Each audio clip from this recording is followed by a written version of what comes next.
aí na vida de vocês? Meu nome é Josilma Salviano e eu vou falar agora as causas psicológicas da diarreia.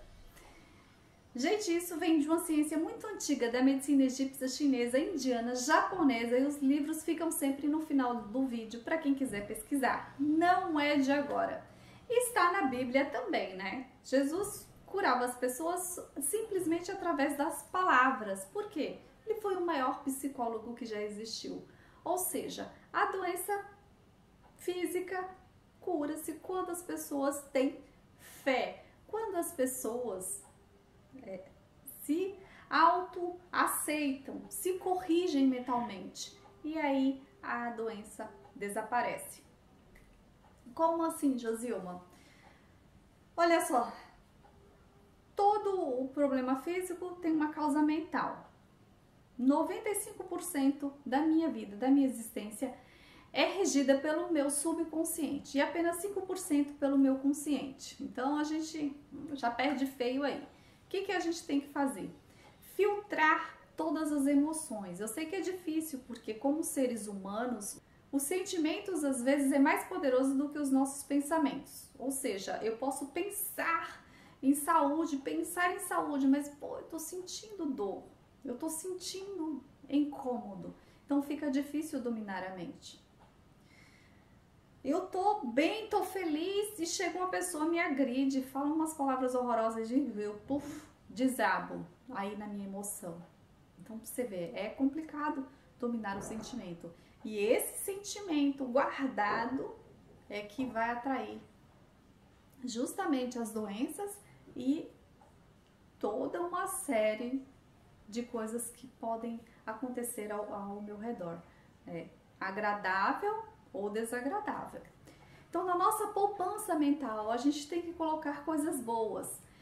E, como eu falei, é difícil quando a gente fala, mas fulano me agrediu, fulano faz isso, ciclano faz aquilo, e eu reajo como ser humano através das minhas emoções, através do ódio, da vingança, da inveja, de várias coisas desse tipo.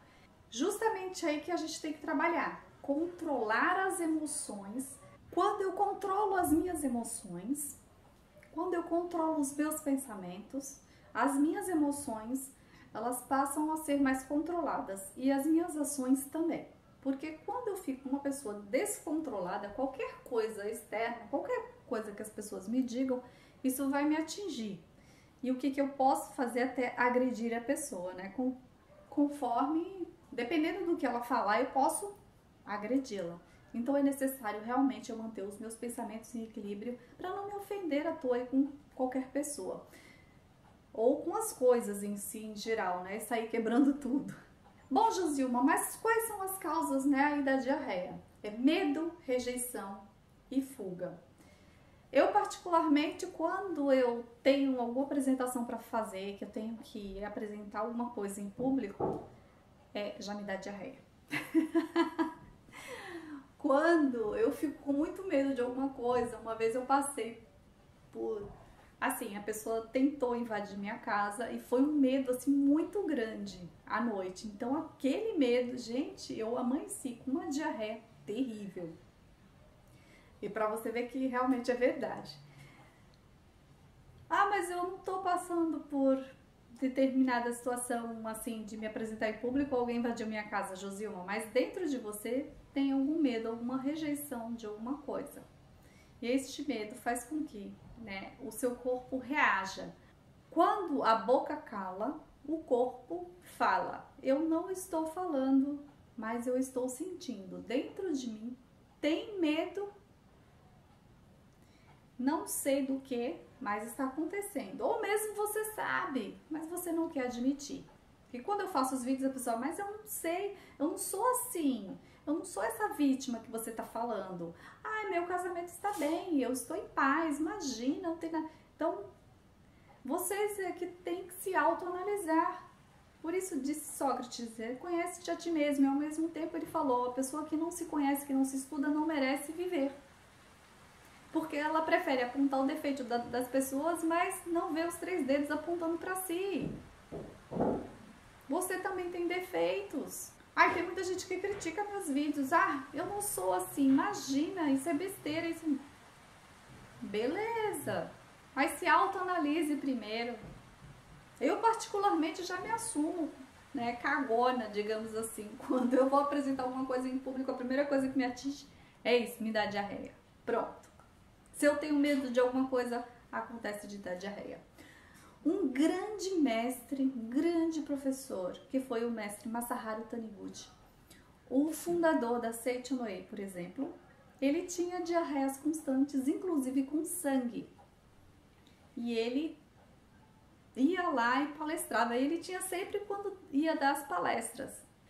Apesar de toda a espiritualidade dele desenvolvida, você acha que ele tinha medo? Claro que sim. Quem não tem? Outro dia eu vi o Rosando Kinji falando que ele fica suado, com a mão suada. Vocês acham que a gente não tem medo de falar em público, de falar alguma besteira? Tem. E aí o microfone, as pessoas, ele ficava trocando de paninho porque umedecia, ficava com a mão gelada. Acha que as grandes estrelas, as pessoas não sentem medo? Sentem. É que cada um sente de uma forma diferente. Eu também fico com diarreia, mão gelada, às vezes coração palpitando. E tem toda uma técnica para a pessoa poder falar em público. Porque você não está falando simplesmente para pessoas. Quando você fala em público, as pessoas falam para almas humanas e a responsabilidade é muito grande. Então, falar besteira, às vezes se erra. Então, fala-se também besteira de vez em quando, porque como ser humano a gente tem as nossas falhas. Mas o que as pessoas, os grandes palestrantes tentam, os grandes seres humanos, quando falam às pessoas, é falar a verdade, é falar o melhor possível, da melhor forma possível. Tem a história de dois videntes. Um sultão, sabendo que ia entrar numa guerra civil, chamou um vidente para ver, quanto tempo ele iria sobreviver. O primeiro vidente falou assim: o senhor viverá tempo suficiente para ver todos os seus filhos mortos. O sultão ficou tão amargurado que mandou prender o vidente. Transtornado aí pela previsão do primeiro vidente, o sultão resolveu consultar mais um. Fez-lhe a mesma pergunta: quanto tempo eu viverei? E o segundo respondeu: Senhor, Deus é tão bom e generoso que o Senhor ultrapassará a geração dos seus filhos e verá ainda seus netos. O sultão mandou-lhe então lhe recompensar com muitas moedas de ouro. Ao sair do palácio, um conselheiro do sultão perguntou: poxa, você falou a mesma coisa, no entanto você foi recompensado e outro não. E aí o vidente falou: não é o que dizer que importa, mas sim a forma como você diz. Ele mostrou para o sultão a mesma coisa, só que de uma forma diferente, mais amena. O medo, ele nos protege de certa forma e foi nos dado como instinto para proteger a nossa vida, a nossa existência. Até mesmo os animais, diante de alguma fera, diante de algum abismo, eles param para proteger a sua vida. Tem até um animalzinho, que eu não lembro o nome, que quando ele se vê diante de um predador, ele mostra seus filhotes para que o predador se apiede das crias dele. Olha que fofo, gente. Então é natural que a gente sinta medo, mas como seres humanos a gente tem que transcender isso também. Quando for para proteger a sua vida, sim, mas quando você tiver algum objetivo, você não pode ter medo, não pode recuar. Os grandes líderes da história, eles conseguiram porque eles não desistiram. Embora aparentemente tivessem tido muitos fracassos, como foi no caso do Thomas Edison, onde um dos seus ajudantes falou assim: você fracassou quase 1000 vezes, desista. Ele falou: não, eu não fracassei, eu só aprendi a maneira de não inventar a lâmpada. Olha só, até a visão como é diferente. O Steve Jobs, que inventou o computador, o iPhone, esse tipo de coisa, o que ele falava? Que tem que avançar sempre. Quem avança, quem está sempre em busca do seu ideal, pode fracassar, corre esse risco, mas pelo menos tentou. E aquele que fica com medo lá atrás, o que acontece? Não avança na vida. parou ali, estacionou. E aí depois vai ficar culpando o destino. Não, avance, vai fazendo. Eu mesmo, quando comecei os vídeos, eu fiquei meio assim. Quem assiste meus vídeos bem antiguinhos é tudo assim, bem meio com medo. Eu tinha medo até da câmera, eu não falava direito. Mas a gente falando vai se aperfeiçoando. E o que eu vou fazer, o que eu vou criar, o que eu vou falar? Fala a verdade, fala o que você aprendeu e aí com certeza vai dar certo. É assim que funciona a vida. Quando a gente quer, a gente tem um objetivo na vida, a gente tem que correr atrás com força, com fé e coragem e não desistir. Tem um grande exemplo também que é o homem mais rico da China, o dono da Alibaba. Ele falou que quando começou, a intenção dele era ajudar as pessoas, as pequenas empresas, e pagar as contas. Só isso, mas ele não desistiu. Ele montou a empresa, ficou 3 anos não ganhando nada, mas ele não desistiu. E hoje é o homem mais rico da China. Então tem grandes exemplos aí na história que a gente pode aproveitar, que a gente pode seguir e não ter medo. Ou melhor, mesmo tendo medo, a gente segue em frente do mesmo jeito. Porque se parar, aí a coisa não acontece.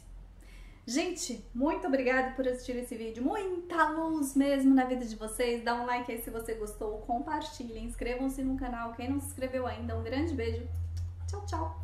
E até o próximo vídeo. Nossas dúvidas são traidoras e nos fazem perder o que com frequência poderíamos ganhar por simples medo de arriscar. William Shakespeare. Devemos saber aquilo que teremos que temer, evitar ou enfrentar, pois se trocarmos a ordem desses valores, estaremos fadados à derrota, apenas pelo medo. Ivan Teorlang. Onde o medo está presente, a sabedoria não consegue estar. Lúcio C. Lactantius. A minha consciência tem mais peso para mim do que a opinião do mundo inteiro. Cícero. Eu não me envergonho de corrigir os meus erros e mudar de opinião, porque não me envergonho de raciocinar e aprender. Alexandre Herculano. Mas eu desconfio que a única pessoa livre, realmente livre, é a que não tem medo do ridículo. Luiz Fernando Veríssimo. Os covardes morrem várias vezes antes da sua morte, mas o homem corajoso experimenta a morte apenas uma vez. William Shakespeare. Temer o amor é temer a vida, e os que temem a vida já estão meio mortos. Bertrand Rousseau. O medo tem alguma utilidade, mas a covardia não. Mahatma Gandhi. Consciência é a palavra usada pelos covardes para incutir medo aos fortes. William Shakespeare. A esperança é um alimento da nossa alma, ao qual se mistura sempre ao veneno do medo. Voltaire. O cão não ladra por valentia, e sim por medo. Provérbio chinês.